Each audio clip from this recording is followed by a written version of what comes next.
देखो जरा ये वाला क्वेश्चन कैसे होगा। What is the compound interest on a sum of 46,000 rupees for 2/5 years at 15% per annum, interest being compounded annually। So principal amount जो मुझे गिवन है वो है ₹46,000 और टाइम पीरियड जो मुझे गिवन है वो है 2/5 years। ठीक है, और रेट जो मुझे गिवन है वो है 15% पर annum, interest being compounded annually nearest to rupees. ठीक है, सो कैसे करेंगे ये वाला क्वेश्चन। तो इसमें जो सबसे पहले कंपाउंड इंटरेस्ट का जो फॉर्मूला होता है वो रिवाइंड करते हैं हम लोग, याद करते हैं, रिकॉल करते हैं। कंपाउंड इंटरेस्ट का फॉर्मूला होता है P1 + R/100 to the power n minus P। ठीक है, ये होता है कंपाउंड इंटरेस्ट का फॉर्मूला। P गिवन है, R गिवन है, N क्या है, N कैसे निकालेंगे। तो N बेसिकली होता क्या है, पहले मुझे ये तुम्हें बताने दो। N की वैल्यू, N होता है number of times compounding is taking place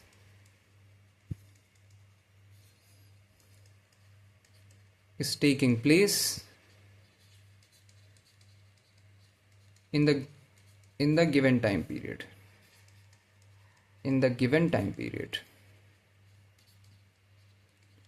तो यहां पे मुझे 2/5 years गिवन है टाइम पीरियड, और इंटरेस्ट जो है वो कंपाउंडेड एनुअली है, एनुअली उसे कंपाउंड किया जा रहा है, क्वार्टरली नहीं है, सेमी एनुअली नहीं है, एनुअली है। ठीक है, इसका मतलब जो 2/5 years मुझे टाइम गिवन है, ये मंथ्स में कन्वर्ट करोगे कितना आएगा, 12/5 years हो जाएगा। मंथ्स में छोड़ो, कन्वर्ट ना करो, सीधे सीधे ऐसे ही समझो। ये बेसिकली 1 year है प्लस 1 year है प्लस 2/5 of 1 year है।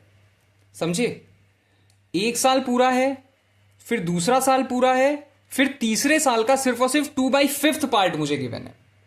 तीसरे साल का सिर्फ और सिर्फ 2/5 पार्ट मुझे गिवन है, तीसरा साल पूरा नहीं गिवन है मुझे। सो मेरा एन की वैल्यू क्या आएगी, मेरे जो एन की वैल्यू, जो कंपाउंडिंग हो रही है वो तो साल के एंड में हो रही है, compounding is taking place at the end of the year. So एक बार कंपाउंडिंग हो जाएगी, दूसरी बार कंपाउंडिंग हो जाएगी, ये वाला साल जब खत्म होगा तब एक बार कंपाउंडिंग हो जाएगी, ये वाला साल जब खत्म होगा तब एक बार कंपाउंडिंग हो जाएगी, और ये जो तीसरा ईयर है ये पूरा खत्म होगा ही नहीं, तो यहां पे कंपाउंडिंग होगी ही नहीं, इसलिए जो एन की वैल्यू है वो आएगी 2। एन की वैल्यू आएगी 2, और ये जो तीसरा साल है ये ऐसे ही अधूरा रहेगा। सो इस तीसरे साल पे क्या इंटरेस्ट कैलकुलेट नहीं करेंगे, ऐसा नहीं है, तीसरे साल पे भी इंटरेस्ट कैलकुलेट करेंगे, तीसरे साल पे सिंपल इंटरेस्ट कैलकुलेट करेंगे, तीसरे साल पे सिंपल इंटरेस्ट कैलकुलेट करेंगे, सिंपल इंटरेस्ट। ठीक है, समझ गए। सो एन की वैल्यू है मेरे पास 2। तो इसको, इस वाले ऐसे वाले क्वेश्चंस को दो हिस्सों में बांट लिया जाता है।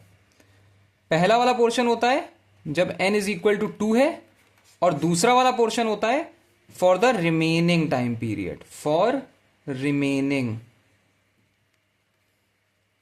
2/5 ऑफ द ईयर।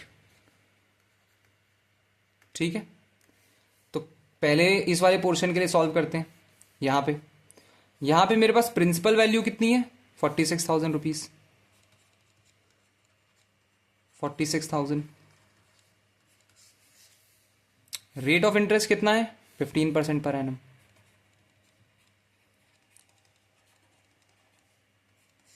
और एन की वैल्यू है 2, एन की वैल्यू है 2। ठीक है, तो सी आई का फॉर्मूला लगा देंगे हम। सी आई क्या होता है, P 1 + R/100 to the power n minus P। ठीक है, सॉल्व करो इसे। 46,000 115/100 माइनस 46 और टू द पावर 2 माइनस 46,000। क्या हो जाएगा ये हो जाएगा 46,000 23/20 का होल स्क्वायर माइनस 46,000 46,000। क्या हो जाएगा ये हो जाएगा 46,000 into 529/400 minus 46,000। Cancel cancel, 4 one जा 4, 4 वन जा और 5 जा, 529 इंटू 115, 9 5 45, कैरी गया ऊपर 4, 12 14 के 4, कैरी गया ऊपर 1, 26, 9 2 5, 9 2 5। सॉल्व करो इसे, 5 13 के 3, कैरी गया ऊपर 1, 7 2 9 9 9 18 के 8, कैरी गया ऊपर 1, 3 8 8 10 के 0, 608 35, 608 35 माइनस 46,000, 5 3 8 4 1, 14,825। ये क्या आ रहा है? ये आ रहा है कंपाउंड इंटरेस्ट, ये आ रहा है कंपाउंड इंटरेस्ट। ठीक है, कंपाउंड इंटरेस्ट की वैल्यू आ गई after 2 years, compound interest after 2 years. लेकिन क्योंकि ये कंपाउंडिंग हो रही है यहां पे, तो 2 साल के बाद है जो प्रिंसिपल अमाउंट भी बदल जाएगा, 2 साल के बाद प्रिंसिपल अमाउंट भी बदल जाएगा। याद रखना, in compound interest, compound interest, even the principal amount changes। ठीक है, changes after 2 years, after 2 years, after every compounding।